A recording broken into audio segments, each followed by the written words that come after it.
Hi, everybody. How's it going? To this small but mighty crowd here at the Focal Point.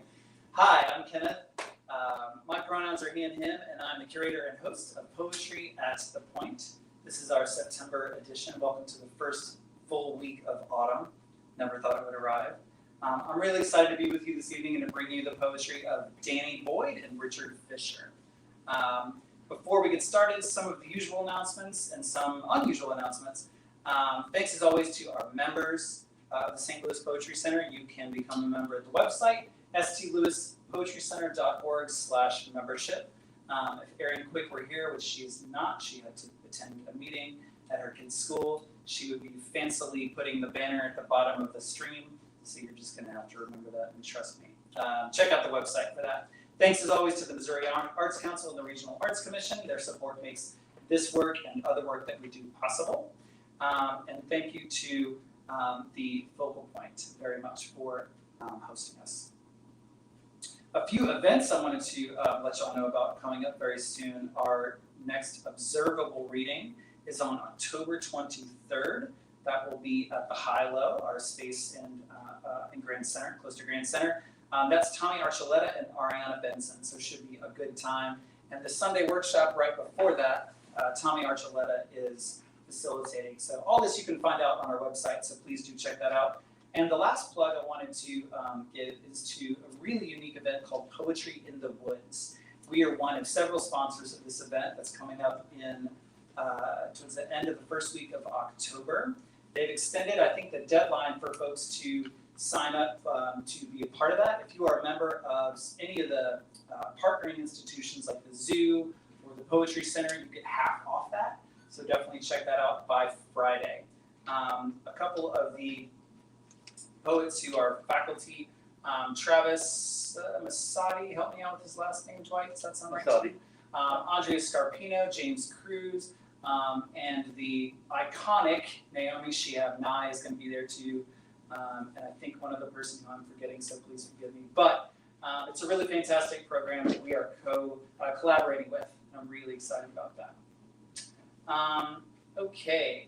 I also wanted to mention, if you're here in person, check out that table back there. We have a couple of things for you to look at, as well as I noticed a flyer that Richard dropped about a book that is available on Amazon called In the Moment. Am I right? Yeah. It's like an anthologized book that you were in, so feel free to say more about that. We wanted to make sure folks checked that out, and that I named that out loud for those of you checking us out on the internet. Hello to you too. Thank you for joining us. Speaking of which, if you're watching us on Facebook or on YouTube, we're glad you're here too, especially if you're watching this after September 26th. That's the date, right? Yep. We're still glad that you're here. Keep commenting, keep sharing. We want to build momentum, as always, for this reading series, for the Poetry Center, and for Dannie and Richard as well. Okay? I think that's it. Unless I missed anything big, we're going to get to the poetry. So first up is Richard Fischer. He grew up in the wild lands. I love his bio. I'm just going to say that before I start reading it. The wild lands in the center of America, near the big mounds and downriver from the land of the mythic Huck, where he was taught abstraction skills in the educational institutions of the later 20th century. He was adopted by the Muse at an early age and has enjoyed the works of his Muse siblings in this and other ages. He enjoys the connection he feels when he becomes one with the flow of word music. His Zen fellows assure him that it is akin to Buddha talk. Please welcome Richard Fischer to the stage.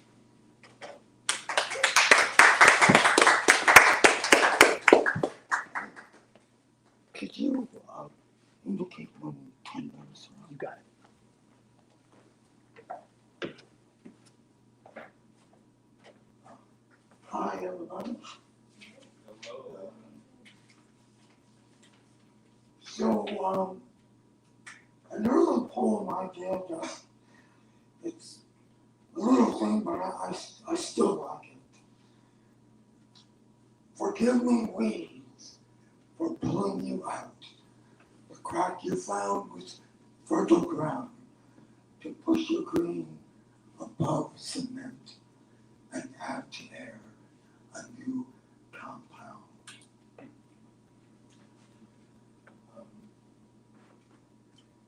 And I've got a sonnet. It's is the Valentine sonnet.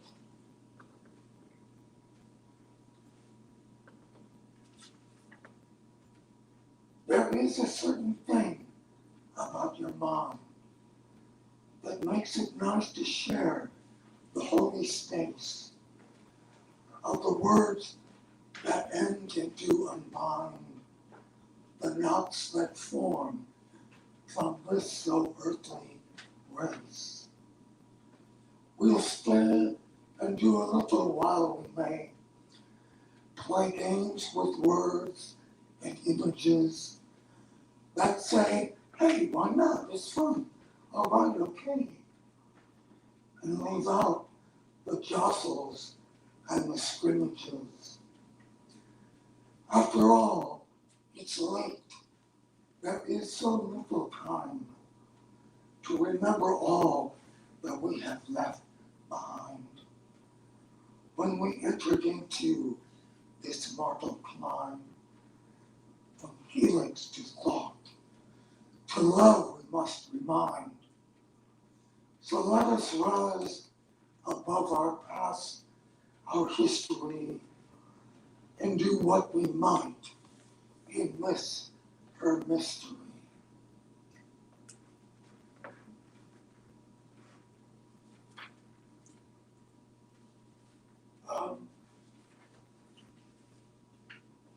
For a while, I went to this place called the Institute of Mind Dynamics, which was kind of a metaphysical school. And there, I got interested in rewriting one of the common prayers of Western civilization to make it more inclusive.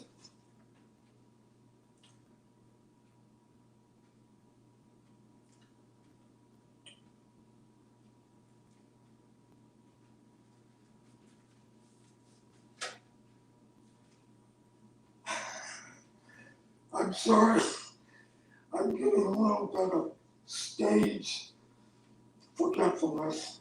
I didn't type this out, so I'll go on, do another one. This won second place in a Writers Guild contest.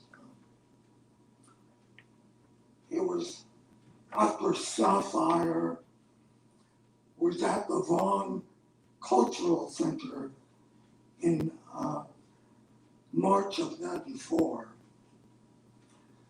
It's called Altered States of Fire. And she was cool in a warm way. This woman who spoke the hard words of death in the other world, where it is everyone's companion, railed and chanted, sang the lies. Who cares about Mr. Washington? You can't eat him, he's dead. New life growing inside, we will, yes, win, because information will not be censored. Hey, if you don't expose yourself, you will never be yourself. Poetry is naked. The highway is coming.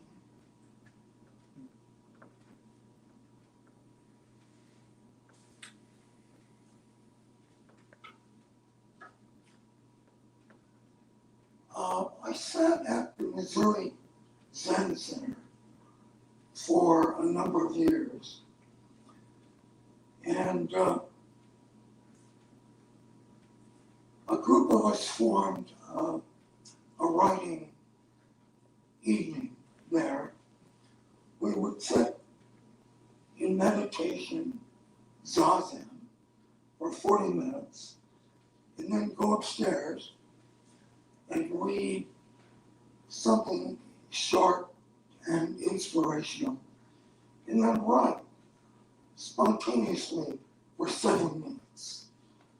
And when I say write spontaneously, I mean writing without stopping, without editing, without thinking, just letting it flow out. And it's amazing after you sit in meditation for a while, all of your daily worries kind of filter away, and it creates a good space to let your mind be open. And so some of the next three of these things were from that. And we put out a book, and a picture of it is on the table, but you can get it on Amazon.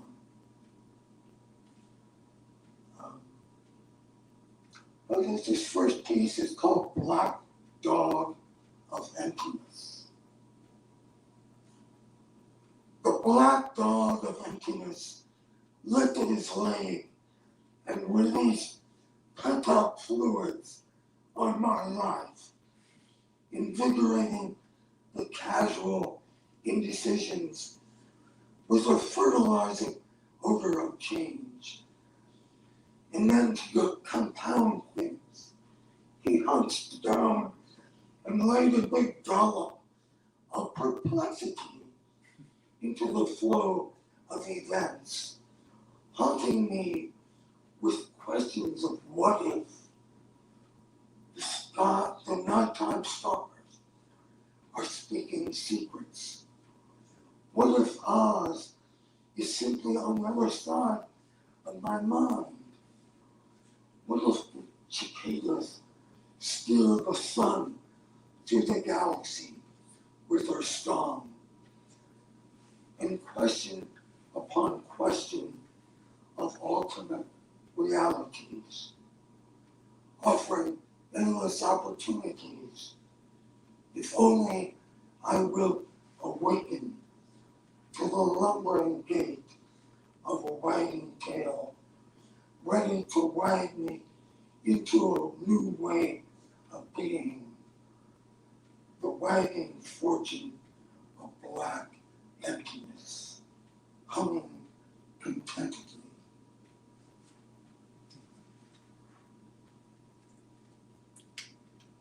So it was kind of fun to do that stuff.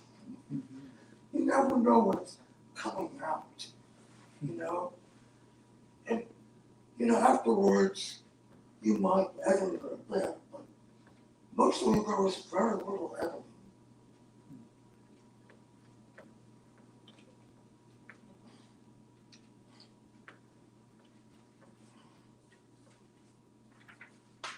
So this next one is called Trees Dreaming. Trees rustle in expectation of the coming rain, stretching their limbs in a Pilates exercise of pre-rain anticipation, dreaming lives of humans who continue to think they are their own lives, unaware they are actually dreams of trees, rooted in the earth, connected to the rhythm of minerals and fungi, slower organic movers and shakers. Trees sense the movement of clouds, bringing oceans of moisture in huge sky waves over vast distance, relaying the atmospheric internet of evaporation, respiration, where Far East is just around the corner, intimately connected with the Arctic and vast dry Sahara. Trees in their connection direct the dream lives of the two-legged ones, providing in their oxygenic exhalation the precursors of the dreams that fill the subconscious of the two-leggeds, and the psychic direction they need. The two-leggeds are not yet awake and need this direction. They hope one day two-leggeds will awaken and begin to communicate the full interspecies extraterrestrial symphony of evolutionary cooperation going on for millennia. Trees are patient. They have eons.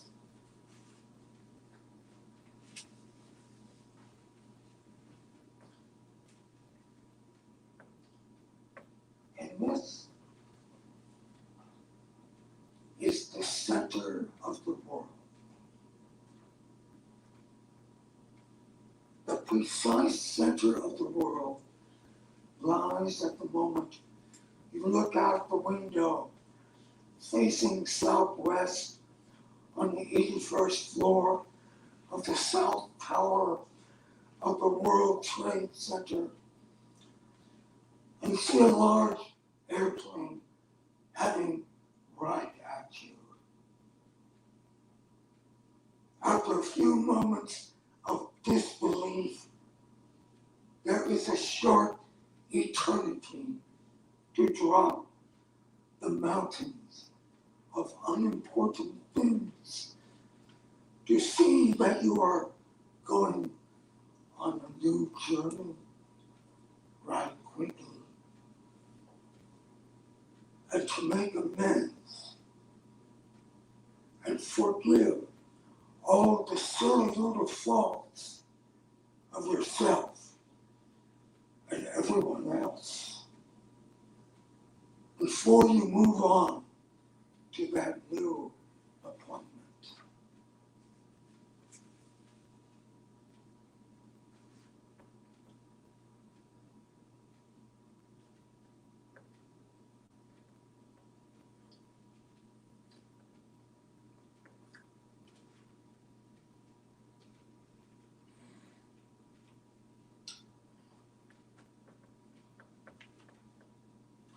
Well, that's the end of the Zen Center in the Moment poems.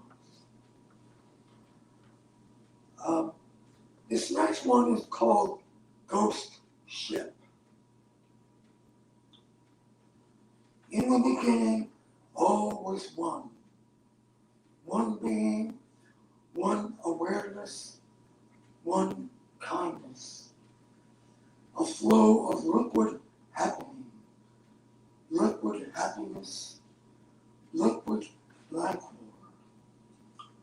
Flowers bloom, rain fell, light lit the wholeness. Awareness of all permeated everything. All parts of the totality partook of all. Then who knows what happened? But one became two, two became a Google. Soon Googles of Google birthed the scenes of the oneness.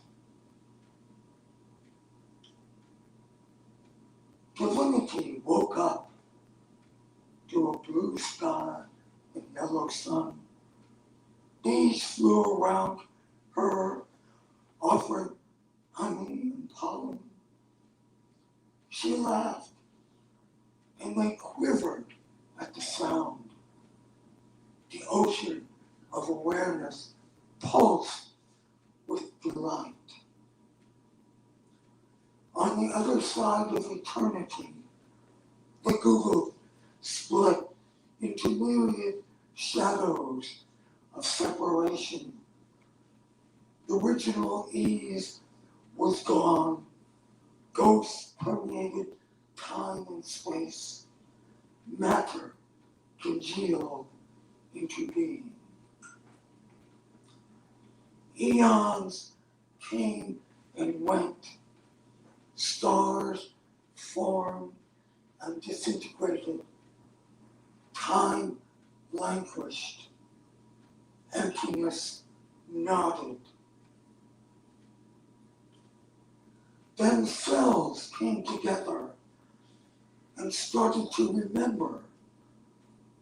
A faint something reached out. A network of connections knit the memories into sails, and the ghosts moved. On a small planet, somewhere in the vast expanse, she and he came out of the cave of darkness and noticed points of light in the blackness of night.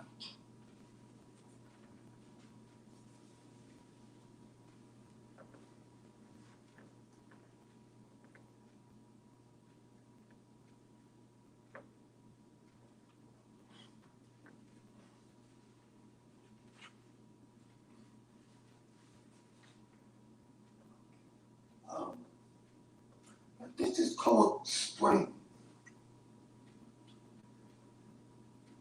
The dark days were good in the long months of winter, with earth warmth permeating roots and mycelia, holding the energy of life in a sleep of stasis, while dreams of Gaia roam the cosmos as the planet circles the star, pulled onward in the spiral arm around the galaxy. Light now warms the cells.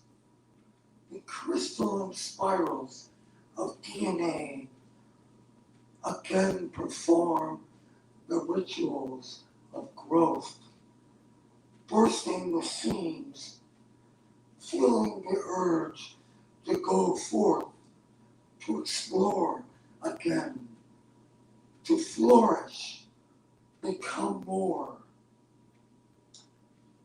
I am full. The joy is unbearable. The shivering resonance has taken over. Now I'm gone. No longer me. Only this becoming remains.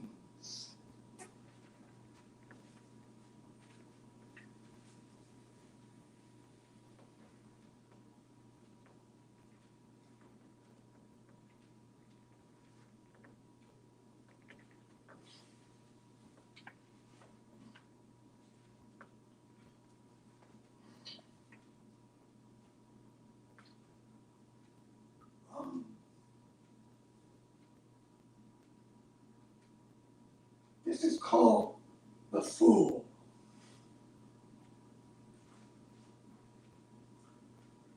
Opening the door, she finds an egg, which suddenly cracks open. An owl hoots, a dog barks, dogwood flowers sing a choral of wonders,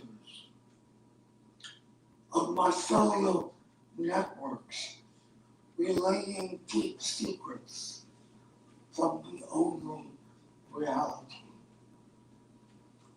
that laughs at our interpretation of star matters. Far, far away, we only grasp fleetingly, and then create certainty out of nothingness. Then universities emerge out of the certainties based solely on whimsy. And whimsy becomes the supreme judge of the court of culture, awarding devout students with honors and money. Money, money, money. The obedience generator, the carrot to follow, follow, follow, follow. Don't listen to those competing ideas. Don't mind that guy behind the curtain. Believe your holy book.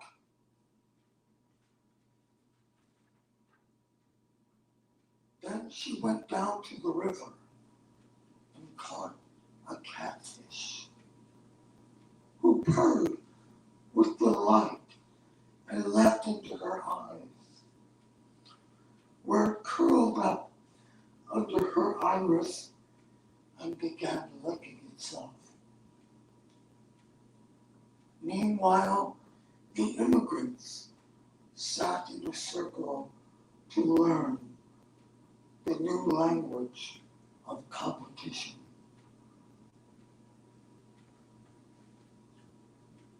And so she wandered from wonder to wonder, from Hong Kong to Spain, from Italy to Japan, from Iceland to Singapore, following the pulse of inspiration which the planet created out of the matrix, transforming the elements into new compositions of sound, touch, taste, till the stars wake up and start taking an interest in the affairs of that third planet around Uncle Sol, where the gods battle each other for popularity.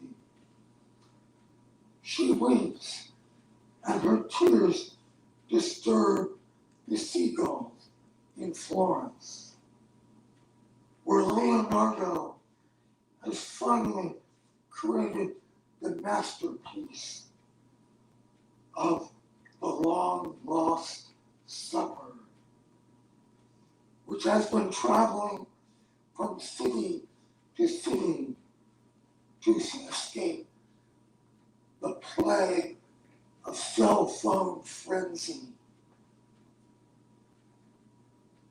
And mother cradles her in warm arms, cooling her down into that place where she knows it's okay. And whatever occurs, she'll float on that stream of stars without care into the ocean of infinity.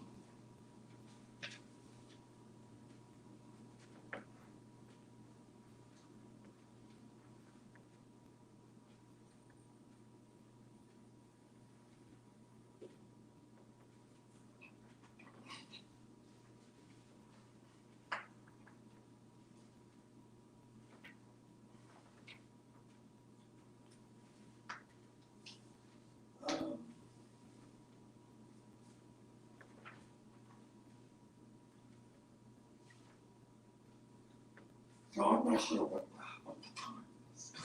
Should probably Okay. last one. Well,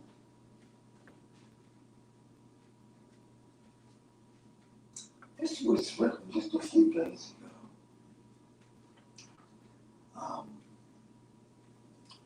A sister of mine is in the hospital where she's been for 6 weeks.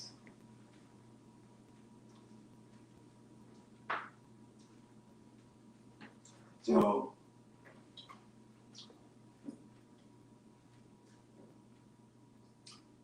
ICU.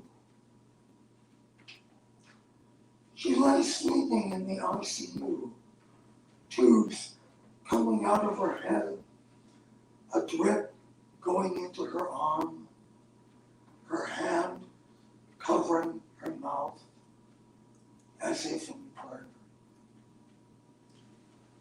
Coming in, not disturbing, sitting down, wondering, what is a brain full of cancer like? Where does a person go when she loses contact with the signal? Reaching out, contacting her, touching the ears, feeling the being. Nurse enters, rouses her, and asks the questions, those annoying things. What's your name? What year is it? And more. Of course you know, but are tired of the game. Then the plaintive, what have they done to me? Disturbs the hope. But hey, it's okay. You are here now. Breath still flows. I feel you. I'm here with you. Feel my love. Don't worry.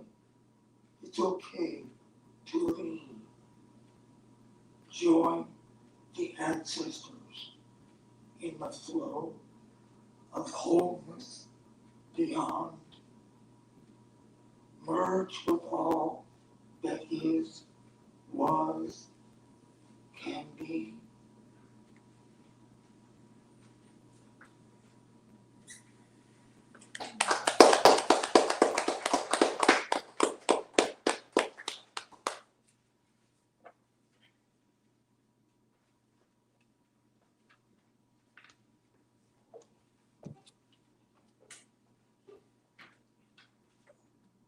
Thank you very much, Richard. Really appreciate it. I'm interested if we have time and some conversation. I'm going to have to pick your brain on some. We've had several readers over the last couple months really touch on some intense spiritual stuff. And I always like to say that I have just enough theological education to be a little bit dangerous. So I like to talk about that stuff when I can. But I need to move on to Dannie Boyd, St. Louis-born poet, songwriter, and musician who enjoys writing about romance, self-discovery, and social justice. Colorful details, vivid imagery, and the use of narrative are a part of his signature style. Dannie's interest in poetry began in 2008 while studying creative writing and journalism at St. Louis Community College at Florissant Valley. He learned to play the guitar, bass, and piano shortly after. Dannie read and performed his poetry at open mics, eventually using a guitar to accompany his spoken word poems. Dannie is continuing to work on the fusion of poetry and music. He is composing musical arrangements to accompany his poems and other creative writing works. Dannie also continues to develop his work related to the Ferguson demonstrations, expanding on the existing photography, performative work, and presentations. So without further ado, Dannie, please take the stage.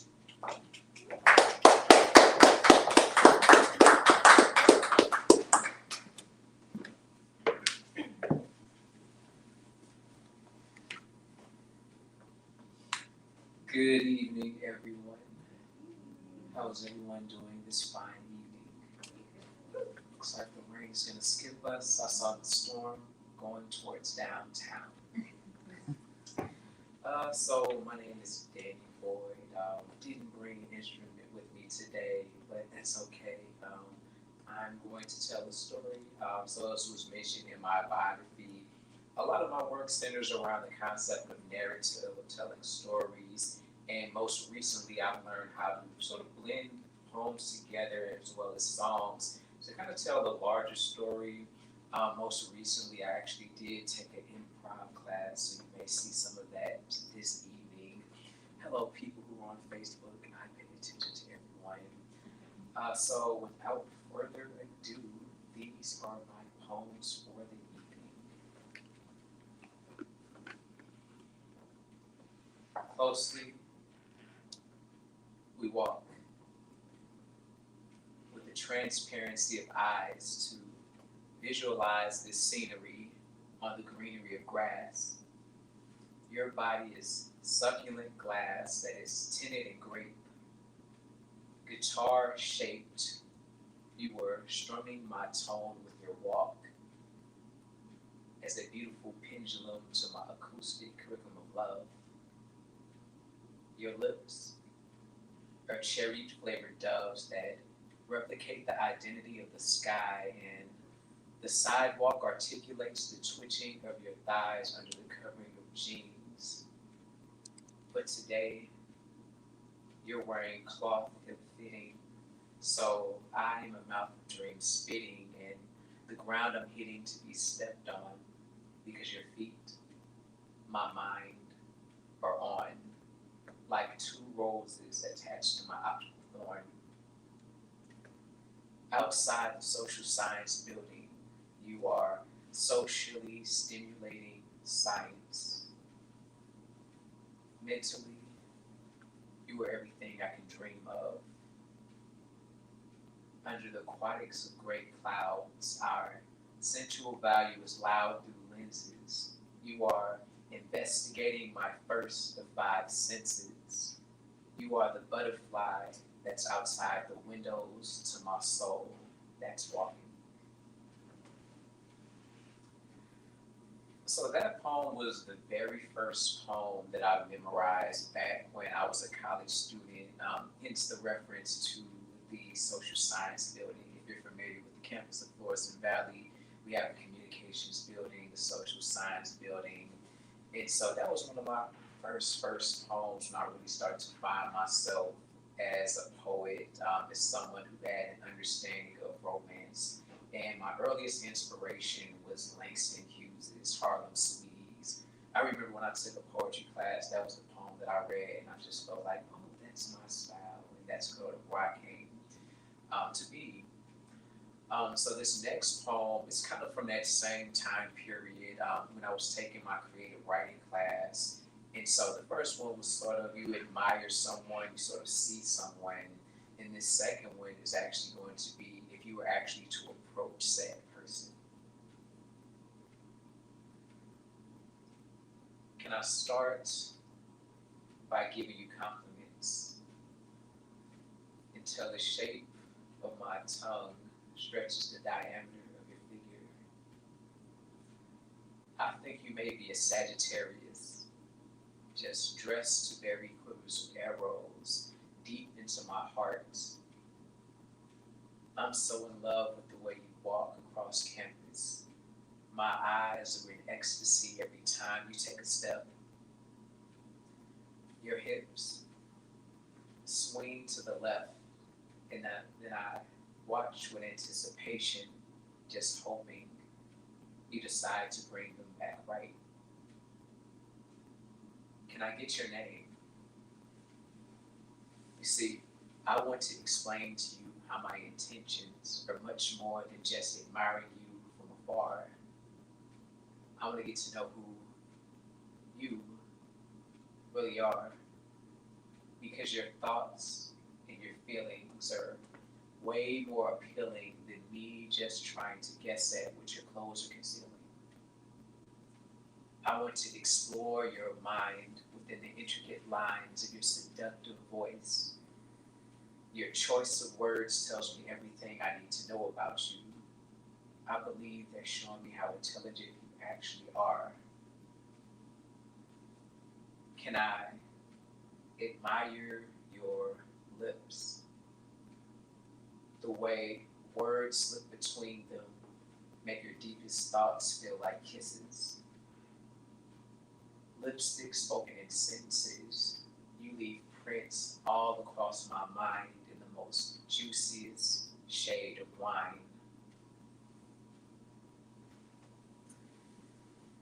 So it took me a lot of courage or a lot of nerve to kind of accept that poem because I remember one of my friends heard it for the first time and I was really self-conscious about it because I was growing into myself as a poet.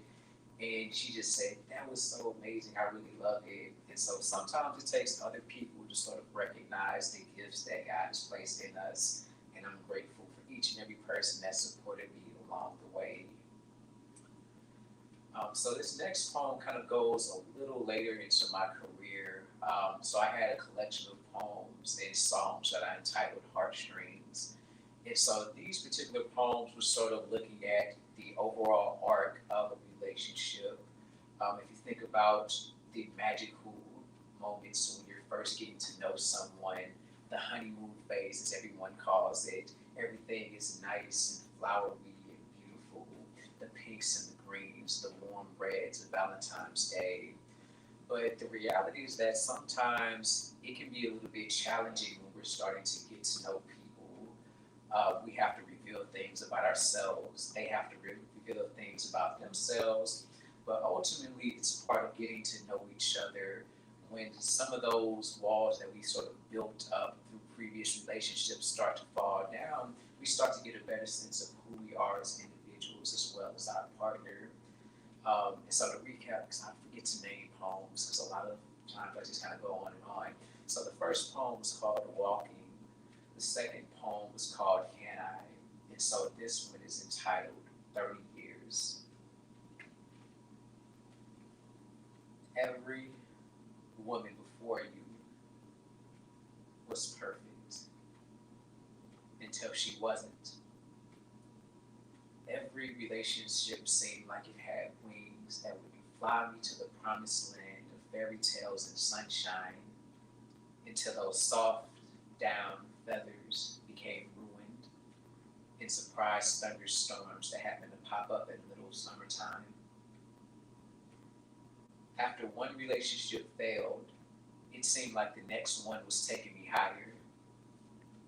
I would learn new things about myself that I never knew in the past, like how I sometimes can move just a little bit too fast. That can be pretty helpful whenever you're trying to start something new. But isn't it funny how everything that's new seems like it was made just for you? New love is always the right love, the beautiful flowers of spring. But new love has to mature, or it just becomes old love. I found myself falling victim to old love. But here I am. I arrived on your doorstep with bags packed full of old love, trying to move into your heart.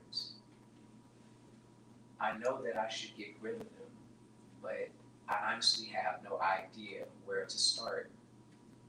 Because solo flights are pretty lonely, and I would hate for another woman's baggage to stop you from getting on board with me. I always thought I would be just like my parents, connected to my life partner in my 20s, but instead, I'm connected to a string of failed relationships that are going to shape my perception of love in my 30s, and it feels depressing to think about life in my 40s. But through God's grace, I'm starting to realize that life is just beginning. I've had to go through a few things before I can ever think about winning. I have to go through the oven a few times and then heal before I can ever dream of becoming somebody's full course meal. So here I am. I arrived on your doorstep with bags packed full of old love. But what I realized is that in those bags are lessons, and they're going to bloom into beautiful blessings, and they're going to show me exactly where to start.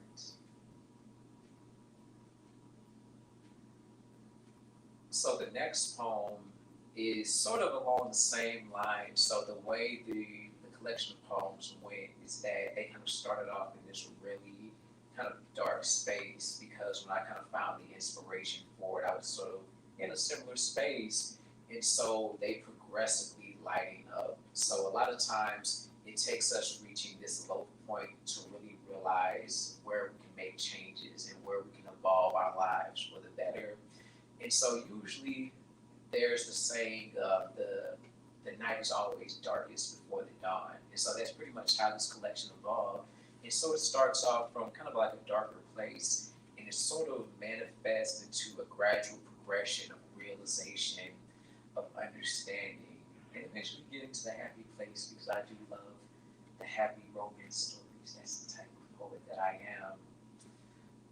So the next thing I'm going to do is actually, I'm going to recite a song. And so this one is from the beginning of that particular collection.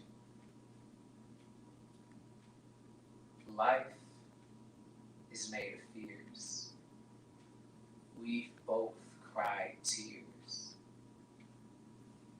Many long nights of sitting in each other's sight. Love seems like a fantasy that will never come real, but it never has to, as long as I'm with you. I know hope seems so far away. It could come tomorrow, or it could fade away. We've suffered through so many things. I know that sometimes it feels like we're a nightmare, but we can actually become a beautiful dream. And so after I get through that point, that's sort of the turning point. And so the next poem is called Yes. I want to be a yes with you. When I ask you to be my woman, I want the only answer on your mind to be yes. I hope we can move past all the issues that have kept us apart. I pray that we heal from insecurities that suffocate love, because we're both learning how to breathe again. I want you to be wholly you, and me to be wholly me. So when I ask you to be my woman, you can say yes without any reservations. Let all of our fears shed away, and let both of us become comfortable with being vulnerable. I promise to protect your heart as if it were mine, and be open enough to let you inside. I want you to say yes without any regrets about where we've come from or where we're going, because none of that matters as long as I get to be at yes with you. Let's see how we do. I guess I can wrap up so we can have time for question and answer. So this next, and I guess I'll make it my final selection, is a song that I'm going to recite, and it is entitled Leaving.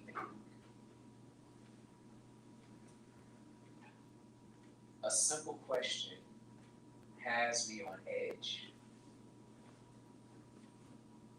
It's part confession of the thoughts that are running through my head. There are so many things that I've imagined asking you, but I've allowed fear to hold me back. I realize how absurd it is to let something beautiful be hindered by something that simply doesn't exist. As much as fear seems to be so real, it's just a thought. Hopefully, you can see how much strain it's been on me to learn exactly how to understand how to communicate with you. and I hope that you will be the one. I've known love before, but I've never known that it can feel this way. I asked you to be the one, and now I'm waiting to hear what you'll say. I fell for you, and now I'm falling to my fate, hoping you will rescue me with the sweetest embrace and save me from this suicide so you and I can be happy together and happy forever. I truly hope you can save me from this suicide so you and I can be happy together and happy forever. You gave me your hand, and in it was your heart. You said yes. This is where our forever starts. So now, you and I can fly away like two doves flying across the beautiful St. Louis sky into forever. Thank you.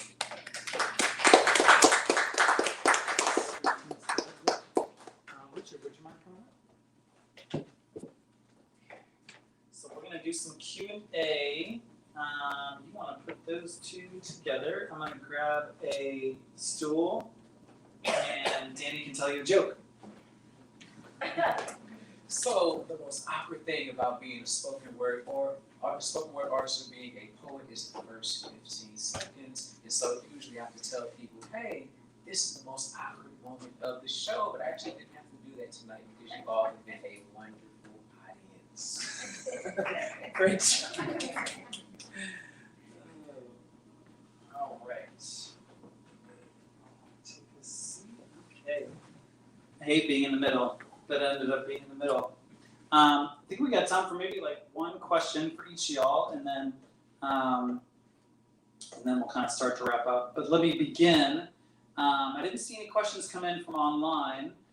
With y'all, is there anything that came up for you while these two folks were reading that you wanted to explore more or ask about or begin with? Saw people actually taking notes. Not that I'm looking at you right now or anything, but. Yes, okay. So, and pardon me, I didn't get the gentleman. This is Richard. Richard,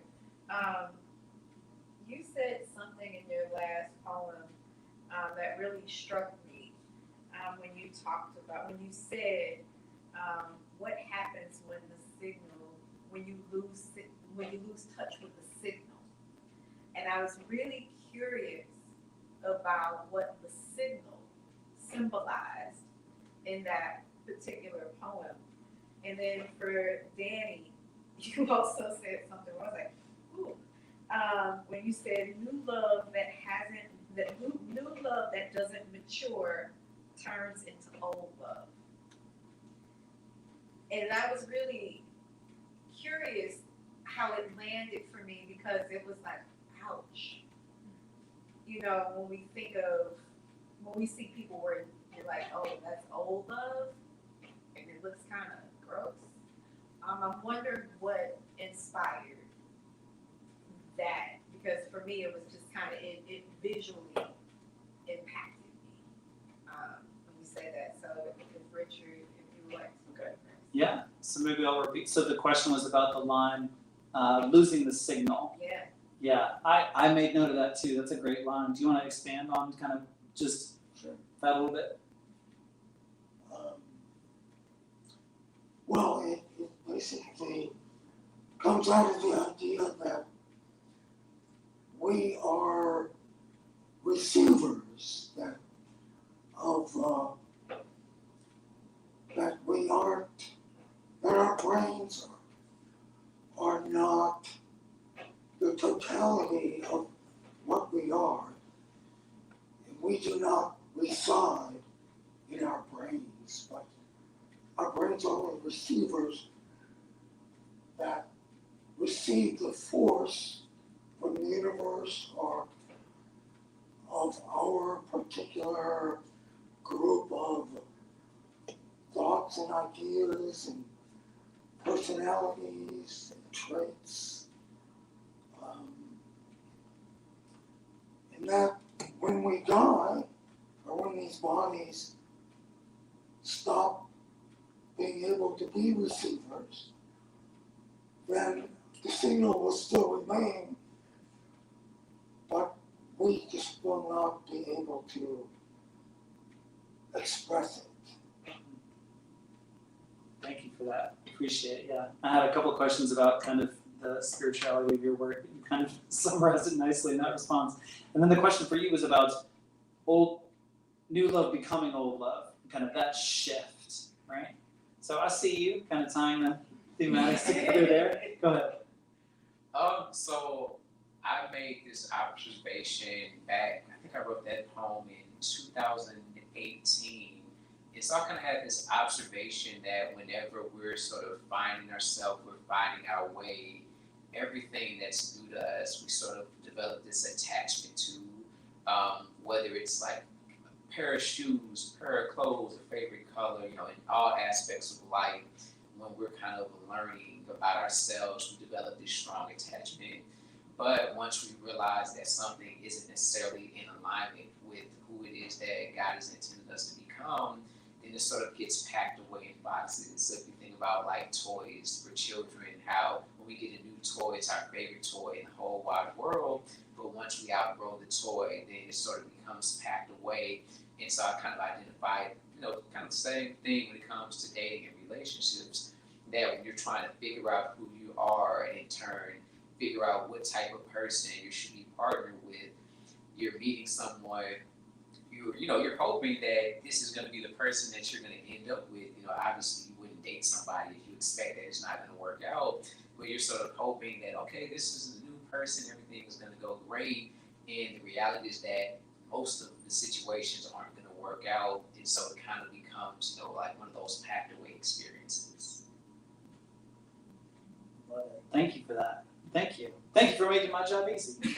I'm going to start to wrap us up this evening the same way I like to wrap up every Poetry at the Point, which is by asking you to help me gather some paradise. This is a practice I stole from a fantastic podcaster and poetry teacher, Al Filreis, and just wanted to point to anything that is interesting, fantastic, beautiful to you, maybe in the world of poetry, maybe just generally speaking in the world of art, that's just really bringing you a lot of pleasure these days. So while you're marinating on that, I'll say what has really been interesting to me. I'm a sucker for any interview or I'm a sucker for a good podcast about just the creative process.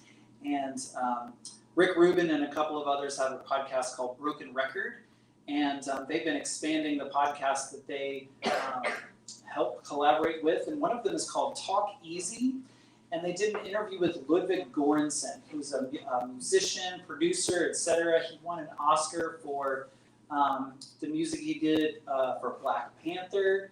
He won not an Academy Award, what am I trying to say, for music, a Grammy, thank you, for working with Childish Gambino on This Is America. He scored Oppenheimer recently, and he just goes on and on about his creative process. So strongly recommend that. He's able to talk about music and making music in a way that is understandable for a kind of music toddler like me. So strongly recommend that. So what in the world of art, maybe writing, maybe not, is pleasurable for you these days? I'm going to pick on you to start.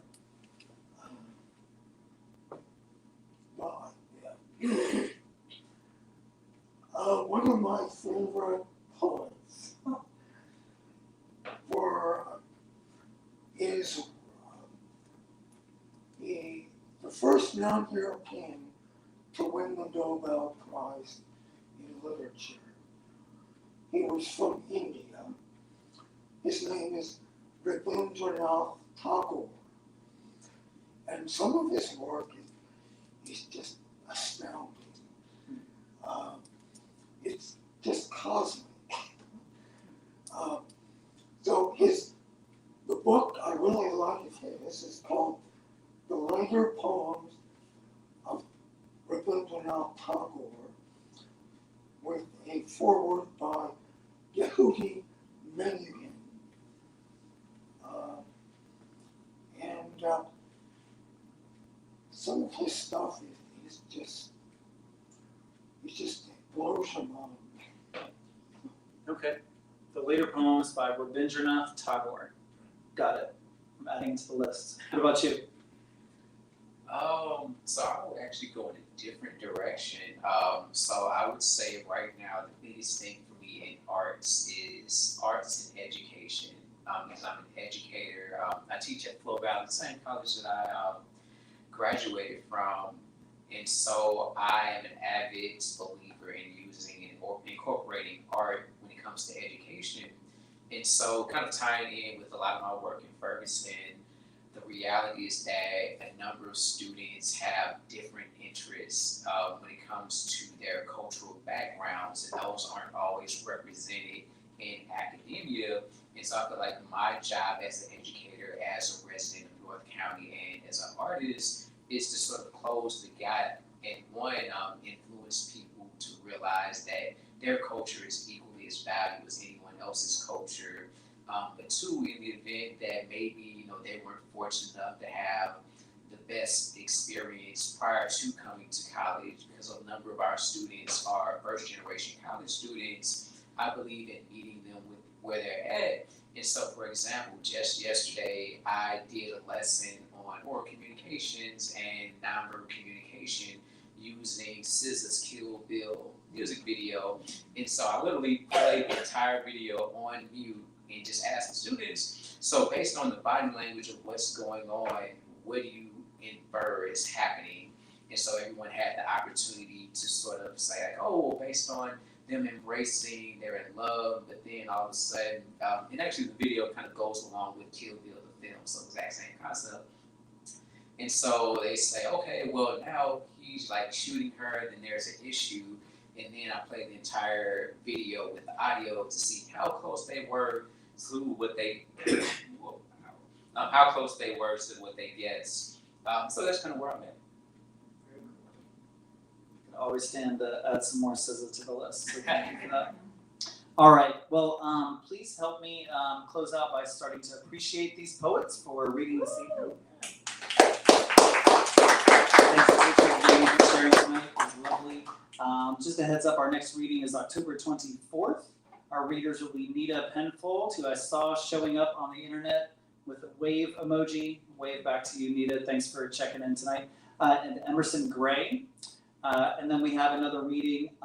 Actually, forget the date. Our November reading is going to be a special one. It was kind of pitched to me effectively by Ben Ga, your favorite neighborhood haiku poet, who is going to be on stage with several of his fellow writers of haiku and other Japanese forms. So I'm really excited about being in conversation with those folks.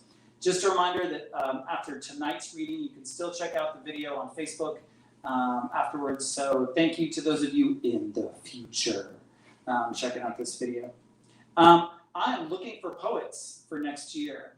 So if you yourself are a poet looking to read, or you know a poet who would be a good fit for this stage, please don't hesitate to reach out. Let me know. poetry.point@stlouispoetrycenter.org, or hit us up on the internet. Thank you again to the poets. Thank you to you for showing up either in person or online. Be safe going home. Good night. Take care of each other.